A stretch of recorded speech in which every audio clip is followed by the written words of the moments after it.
To this day, I still don't understand how you will see the baddest girl you've ever seen. I mean, drop dead gorgeous. The girl is stunning. And then you see her boyfriend, and he looks like a Monsters, Inc. character. How did you get over there, baby girl? Are you okay? How did he bag you? Are you okay? He's funny, isn't he? It's always the funny. Welcome to the Coffee Pod. My name is Chisha Zed. So this chick wants to know, how is it that the most beautiful women will end up with men who aren't as physically attractive as they are? A girl made a video talking about how you see attractive women with unattractive men, but you rarely see really attractive men with unattractive women. And it's a very simple answer. It's because attractive men have higher standards than attractive women. You rarely see a really attractive man with an unattractive woman, but usually when you do, it's something he has to gain from that woman, right? He usually down bad and he just need her help until he can get himself back together. And once he do, he'll be back to dealing with the women that he really like. Just needs a place to stay. A hot meal. I done talked about this so many times. A lot of women who you look at and you think to yourself, oh my gosh, she's so gorgeous, she's so beautiful. You think that, but she don't think that. Some of the most beautiful girls I've ever met did not know that they were beautiful girls, right? Some of the lowest self-esteem I've ever seen in my life, and it had me so confused. And then I would come across girls who was less attractive, who had extreme high self-esteem. People get that confused. Or delusion. Let's make sure that's straight. Delusion. Think that your self-esteem is based off of how attractive you are, but truly it's within you. It doesn't have anything to do with your outward appearance. So that's another confusion, right? A lot of these girls, you look at them, you think that they're gorgeous, you think that they think the same thing you think, but they don't. And that's the reason why they choose the way they do, because they don't see themselves the way you see them. Top 1% men and top 1% women are totally different. When a man is a top 1% man, he utilizes his privilege. He accesses women he could have never had access to prior to being a 1% man, but not women. When a woman is a 1% woman, she still move like she regular. She still will be somewhere ending up with dudes who got multiple kids by multiple baby mamas. She'll still end up with ugly dudes. She'll still end up with bums and pookies and have babies for them.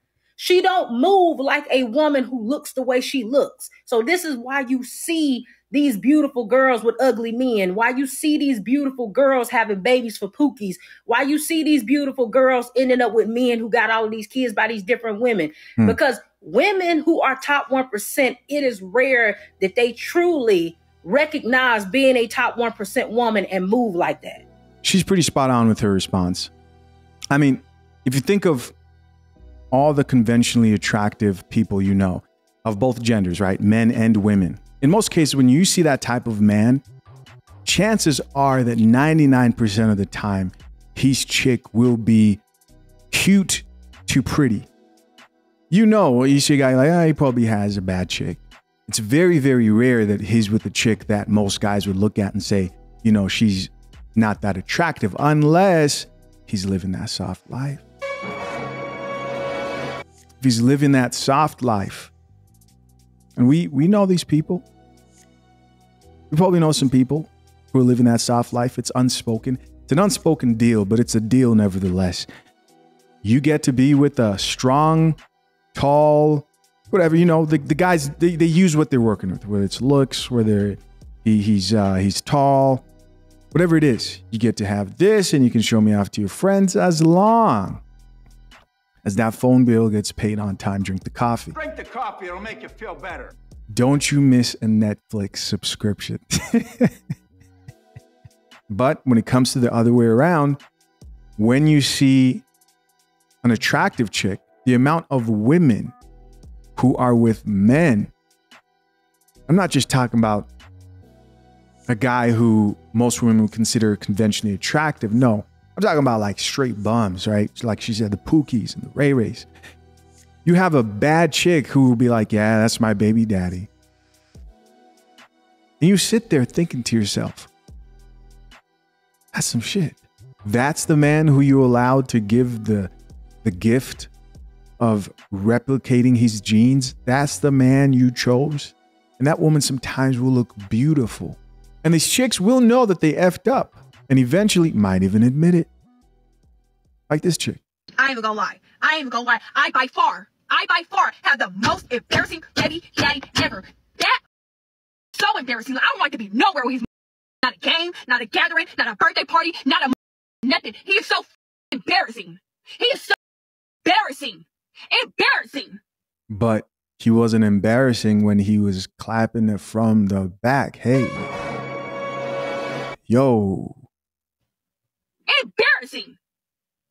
So embarrassing. I can't even say shit else. Embarrassing. Like, it's ghetto. Like, it's okay to be a little ghetto here and there. You need to pick a place and a time. Well, you want him to be ghetto in the right place and time. Okay, only when he's clapping the cheeks. That's when you like it then, right? Get your shit together.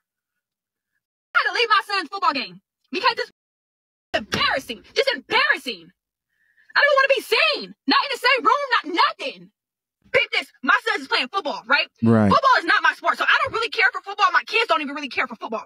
Let me tell you, 3 years in a row, my kid's dad was like, oh, they're going to play football. I'm a coach. So I went out and I spent the money 3 years in a row for cleats. They ain't cheap. Everything they get, physicals, mouthpieces, all of that shit, I pay for that shit. Why are you yelling? Why are you yelling? Ladies, please. You got to stop with the yelling and the videos.